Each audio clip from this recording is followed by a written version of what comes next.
नमस्कार मित्रों, विनायक क्लासेस पर एक बार फिर से आपका हार्दिक स्वागत है। मैं अभिषेक जहांगीर उन सभी महायोद्धाओं का स्वागत करता हूं जो 2021 के महायुद्ध महासंग्राम की तैयारी में लगे हुए हैं। तो कैसे हो मित्रों आप लोग? मस्त मज़े में। इंसान को मज़े में ही रहना चाहिए, कभी टेंशन लेनी नहीं चाहिए, एकदम बिंदास रहना चाहिए, लेकिन वह सभ्य और संस्कारी बनकर।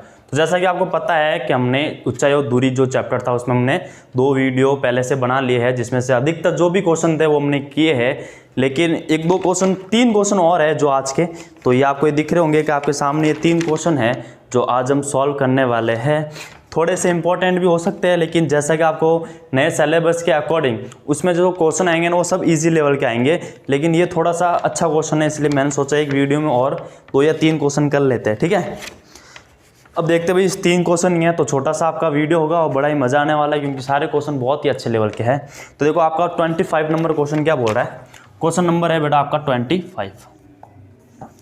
देखो क्वेश्चन नंबर 25 में क्या दिया हुआ है पहले कि अभी बोला है कि एक राजमार्ग है, एक मीनार के नीचे से होकर गुजरता है। आदमी मीनार के शिखर से कार को अवनमन कोण 30 पर देखता है। देखो सिंपल सी बात क्या है, इसके अकॉर्डिंग हम डायग्राम बना लेते हैं कि भाई इन्होंने ये बोला है कि ये तो आपकी क्या हो गई, एक मीनार हो गई। ठीक है, अब यहाँ से क्या जा रहा है, इसके नीचे से कोई राजमार्ग जा रहा है। ठीक है, यहाँ कोई आदमी खड़ा है। अब इस आदमी ने क्या देखा है भाई, ये कार को देखा है और 30 डिग्री पर देखा है। मान लेते वो कार यहाँ पे थी ए पर। ठीक है, तो इसने क्या दिया भाई, इसको 30 डिग्री पर अवनमन कोण पर, है ना, तो 30 अवनमन कोण पर इसको देखा। बात आई समझ यहाँ तक। फिर उन्होंने क्या बोला कि वह कार एक समान गति से, है ना, एक समान गति से मीनार के नज़दीक आ रही है, यानी वो मीनार के नज़दीक आ रही है। भाई ये मीनार की क्या आ रही है भाई, नज़दीक आ रही है, और 6 सेकंड के पश्चात कार का अवनमन कोण 60 हो जाता है, यानी 6 सेकंड वो चला, मान लो यहाँ तक आया, तो उसने बाद देखा भाई ये क्या हो गया, आपका अवनमन कोण 60 डिग्री हो गया। अब इस बिंदु पर जो अवनमन कोण था, ये जो अवनमन कोण है वो कितना हो गया आपका, 60 डिग्री हो गया। तो इन्होंने बोला है भाई कार कितने समय में मीनार के नीचे से गुजर जाएगी, यानी आपको यहाँ से यहाँ तक के बताना भाई कितने सेकंड इसको लगेंगे, तो ये कार यहाँ से यहाँ तक आपके आ जाएगी। बड़ा ही इंपॉर्टेंट क्वेश्चन है, बड़ा ही प्यारा क्वेश्चन है। ठीक है, अब देखो आपको दिया हुआ क्या है, आपको एक सिंपल सी बात ये दे रखी है कि भाई यहाँ से यहाँ तक जाने में इसको 6 सेकंड लगते हैं। यहाँ से यहाँ तक जाने में इसको 6 सेकंड लगते हैं ना भाई। 6 सेकंड आप देखोगे तो टाइम है, इधर क्या है बेटा, टाइम है ना। जबकि हमें पहले इधर दूरी देखनी पड़ेगी भाई, ए और बी के बीच की दूरी क्या है, ये दूरी देखनी पड़ेगी। नहीं बेटे भाई, इसको मान लेता हूँ मैं ए, ये बी मान लेता हूँ, ये सी मान लेता हूँ और ये डी मान लेता हूँ। आप मुझे बताइए भाई ए से डी तक जाने में इसको समय 6 सेकंड लगा है, लेकिन हमें तो यहाँ दूरी निकालनी पड़ेगी, ए से डी के बीच की दूरी निकालनी पड़ेगी। ठीक है, तो हम क्या मानेंगे भाई, इन्होंने बोले एक समान गति से, इसका मतलब हुआ कि भाई इसका वेग चेंज, इसकी स्पीड है ना वो चेंज नहीं हो रही है ना, ये इक्वल स्पीड से चल रहा है, यूनिफॉर्म स्पीड से चल रहा है। तो पहले ए से डी तक आया तो उसको 6 सेकंड लगे, फिर वो बोले कि डी से बी तक आने में इसको कितना टाइम लगेगा। तो सबसे पहले हम क्या मानेंगे बेटा, इसकी स्पीड मानेंगे। ठीक है, तो मान लेंगे बेटा, माना इसकी चाल, माना कार की चाल v है। ठीक है, चाल क्या मान ली बेटा हमने, v मान ली। तो आप मुझे बताइए भाई a से d तक दूरी कितनी हो जाएगी, तो हम बोलेंगे भाई AD इक्वल टू हो जाएगा 6 × v, क्योंकि आपको पता है, आपको ये पता होगा कि भाई चाल बराबर होता है दूरी बटा समय। ठीक है, तो यहाँ से दूरी बराबर क्या होगा बेटा, भाई चाल बराबर क्या होता है, दूरी बटा समय, तो यहाँ से दूरी क्या हो जाएगा बेटा, चाल × समय हो जाएगा। अरे होगा ना, तो दूरी क्या हो जाएगा बेटा, यहाँ पे चाल × समय हो जाएगा। तो आप मुझे बताइए भाई AD कितना हो गया आपका, आप बोलोगे 6v हो गया। बात आई समझ में। अब इसकी स्पीड है वो इक्वल है, तो हमने ये मान लिया कि भाई D से B तक भी वो क्या चलेगी, भाई D से B तक भी वो क्या चलेगी, आपके v स्पीड से चलेगी। हमने मान लिया इसको यहाँ तक जाने में समय n लगता है, मान लेते हैं n सेकेंड लगा, तो मान लेंगे भाई माना मीनार तक जाने में इसको n सेकेंड लगता है, मीनार तक जाने में लगा समय n सेकंड है। ठीक है, n सेकंड है। तो आप मुझे बताइए भाई यहाँ से यहाँ तक, तो आप बोलोगे भाई ये तो 6v होगी दूरी, और यहाँ से यहाँ तक बात करेंगे तो इसको जा रहा है बेटा n समय लगता है, और स्पीड हमने क्या माननी इसकी v, तो ये क्या हो जाएगा बेटा nv। ठीक है, t कुछ भी मान लो, हमने n मान लिया, तो हम बोलेंगे भाई यहाँ से db की वैल्यू क्या हो जाएगी, तो हम बोलेंगे ये हो जाएगा बेटा आपका nv। अरे होगा ना, dB बराबर क्या हो जाएगा nv। मैं देख लेता हूँ आपको दिख रहा है या नहीं दिख रहा है यहाँ तक। चलो भाई यहाँ तक तो आपके क्लियर है। ठीक है, तो डी बी क्या हो जाएगा आपका एन वी हो जाएगा। तो यहाँ तक जो गिवन था वो हमने लिख दिया और हमने अच्छा सा डायग्राम बना लिया। अब इसका सॉल्यूशन देखते हैं। बड़ा ही स्वीट सा सॉल्यूशन है और छोटा सा सॉल्यूशन है इसका, ठीक है। आराम से इसको देखे और समझे। अभी तक तो आई होप आपको बात समझ में आ गई। इन्होंने बोला भाई इसकी चाल बराबर है, तो यहाँ से यहाँ तक जाने में इसको 6 सेकंड लगे थे। तो हमने बोला भाई दूरी कितनी है, तो आप क्या बोलोगे भाई चाल इंटू समय कर लो, दूरी निकल जाएगा। चाल हमने n मान ली, ठीक है, तो ये हो जाएगा 6v, ठीक है। आगे जाके ये क्या हो जाएगा, n सेकंड लगेगा तो ये nv हो जाएगा। एक्चुअली में आपको वैल्यू किसकी निकाल दी, तो वैल्यू हमको n की निकालनी है। तो अब हमें c भी नहीं दिया हुआ है, तो हम इसको मान लेते हैं भाई ये हमारा h है। कितना है बेटा, h है। तो आपको दिख रहा होगा भाई अगर ये 30 डिग्री है, आप देखो अगर ये 30 डिग्री है तो ये भी 30 होगा, अरे होगा ना। आपको पता भाई अवनमन कौन उन्नयन कौन बराबर होंगे। ये पूरा 60 है तो ये भी कितना होगा आपका 60 होगा। तो आपको दो त्रिभुज दिख रहे होंगे इसमें इधर कि भाई एक तो है आपका त्रिभुज, समकोण त्रिभुज की बात कर रहा हूँ मैं, ठीक है। इसमें सारे हम त्रिभुज समकोण त्रिभुज की बात करेंगे, क्योंकि जैसा कि आपको पता है कि जो त्रिकोणमिति है वो बस एक ही त्रिभुज के साथ डील करती है, और वो है आपका समकोण त्रिभुज यानी राइट एंगल। आई बात समझ में, आगे बढ़े। अब देखो तो समकोण त्रिभुज आपका है बेटा ABC। तो देखो समकोण त्रिभुज ABC में सबसे पहले हम लेंगे बेटा tan 30 और लेंगे ना। तो देखो हमने ये क्वेश्चन बहुत बार कर चुके हैं, इसलिए मैं जल्दी स्पीड में कराऊंगा थोड़ा, ठीक है। तो जैसे आपको पता है tan 30 बराबर क्या हो जाएगा, तो हम बोलेंगे भाई ये हो जाएगा CB/AB। अरे होगा ना, tan 30 की वैल्यू आपको पता है भाई 1/√3 होगी, और CB को हमने मान लिया h। अब देखो AB की बात करेंगे ना, तो यहाँ तो यहाँ कितना है बेटा 6v और ये है NV, तो हम बात करेंगे तो ये हो जाएगा बेटा 6v + NV। अगर यहाँ से मैं h की वैल्यू निकालूंगा ना, तो वो हो जाएगा 6v + NV / √3। बात आई सब में, छोटा सा इक्वेशन आ गई आपके h की, हमने मान लिया इसको समीकरण 1, ठीक है। अब बात करते हैं बेटा छोटे वाले ट्राइंगल, इन जो 60 बन रहा है आपका, यानी हम समकोण त्रिभुज DBC की बात करेंगे। तो देखो आप समकोण त्रिभुज DBC में देखोगे तो भाई आपका tan 60 बराबर क्या हो जाएगा, लंब बट्टा आधार यानी h/NV। अरे होगा ना, ये हो जाएगा बेटा √3 बराबर h/NV।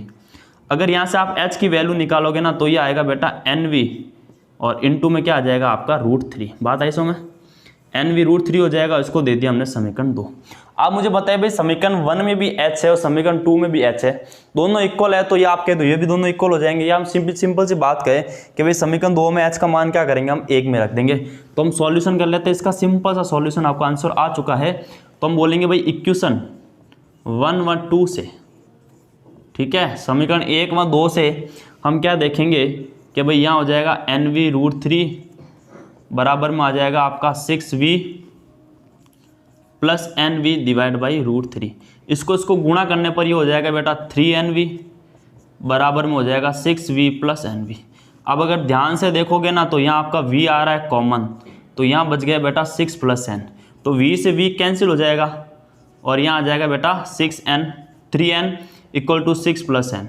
n इधर आया तो बेटा इधर हो जाएगा 2n बराबर में 6, तो यहाँ से n बराबर कितना आ जाएगा बेटा 3। तो 3 सेकंड ही क्या हो जाएगा, इसका आंसर हो जाएगा।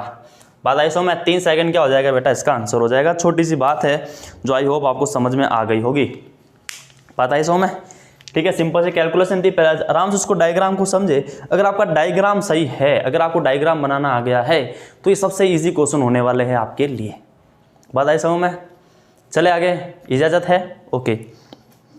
अब देखिए भाई आगे बढ़ते हैं, क्वेश्चन नंबर 26 करते हैं। बड़ा ही प्यारा क्वेश्चन है, ठीक है, छोटा सा क्वेश्चन है, बहुत प्यारा क्वेश्चन है, बहुत प्यारा। देखते हैं क्वेश्चन नंबर 26।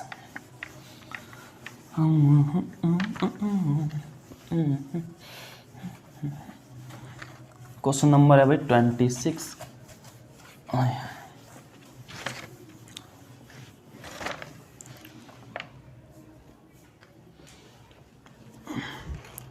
कह रहे क्वेश्चन नंबर 26, इजाजत है। देखो पहले तो पढ़े बेटा ध्यान से क्वेश्चन, अगर क्वेश्चन पढ़ने की आदत डालो, सबसे पहले 2-3 बार क्वेश्चन को पढ़ो, क्या दिया हुआ है क्या निकालना है, ठीक है। देखो 26 क्वेश्चन है, मीनार के आधार से और एक सरल रेखा में 4 मीटर तथा 9 मीटर की दूरी पर स्थित है। 2 बिंदुओं से मीनार के शिखर के उन्नयन कोण पूरक कोण। देखो पूरक कोण का मतलब होता है जिनका योग 90 डिग्री के बराबर हो, ठीक है। जैसे 30 और 60 हो गए, 45 हो गए, 10 80 हो गए, जिनका योग होता है बेटा 90 डिग्री के बराबर पूरक कोण कहलाता है। जिनका योग होता है 180 डिग्री के बराबर समपूरक कोण कहलाता है। इतनी सी बात आपको पता होगी। तो देखो 26 जो आपका क्वेश्चन है बड़ा ही प्यारा क्वेश्चन है। डायग्राम बना लेते हैं। क्या बोला हुआ है कि मीनार के आधार से और एक सरल रेखा में 4 मीटर 2 मीटर की दूरी पर स्थित है। देखो 2 बिंदु है, ये मीनार है, ये आधार है इसका, ठीक है। यहाँ बेटा क्या है आपका 2 बिंदु स्थित है, मान लेते हैं ये भी बिंदु हमारा ए है और ये बिंदु बी है।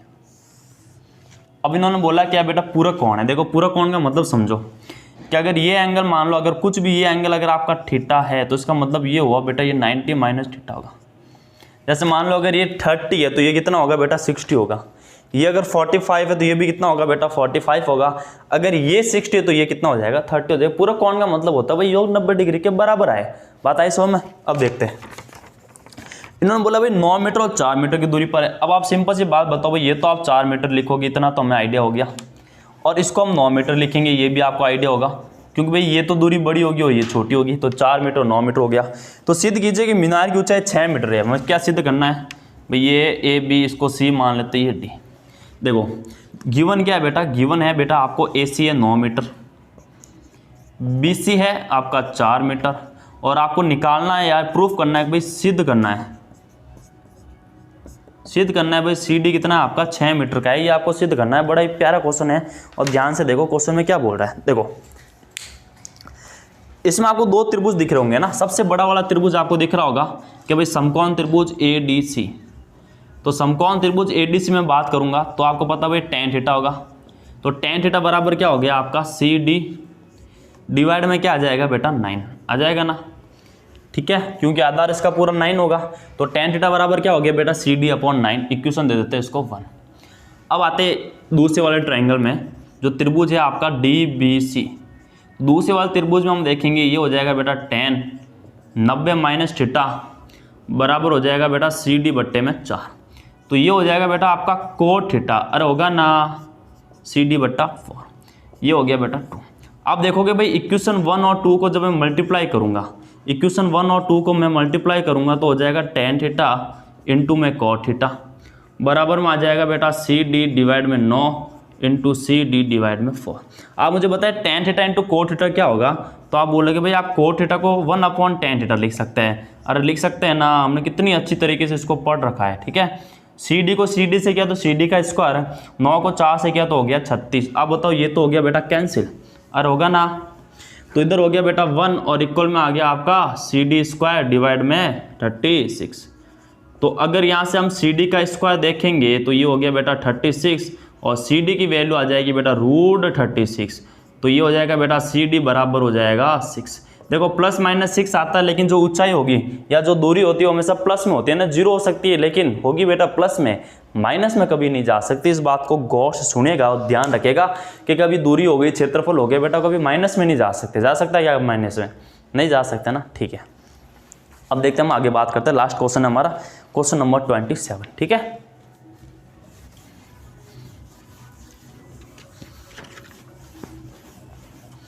छोटा सा क्वेश्चन था, इंपॉर्टेंट क्वेश्चन हो सकता है आपके लिए, इसलिए इसको ध्यान से देखें। अब देखो क्वेश्चन नंबर 27 क्या बोल रहा है कि भाई सड़क के एक और एक मीनार तथा दूसरी और एक मकान है। देखो एक जगह दे दिया मीनार और एक मकान, तो ये क्वेश्चन नंबर है बेटा 27। ये आपका ये मकान है और इधर है बेटा आपका मीनार, ठीक है। अब देखो इन्होंने बोला है कि स्थित है मीनार के शिखर से मकान की छत। देखो पहले मीनार का शिखर पकड़ो, ये भाई मीनार का शिखर पकड़ लिया। इसने बोला है मीनार के शिखर से मकान के छत की, ये मकान है उसका, ये छत है, छत और आधार के अवनमन कोण, ये छत है और ये इसका क्या है बेटा आधार। तो इसके जो अवनमन कोण है वो 60 व 45, 45 व 60 हो, ठीक है। यानी ये छत के साथ तो बनाता है बेटा 45 और इसके साथ कितना बनाता है वो 60 डिग्री का बनाता है। तो इसने बोला है कि ऊंचाई 12 मीटर हो, मकान की ऊंचाई कितनी है बेटा 12 मीटर है, ठीक है।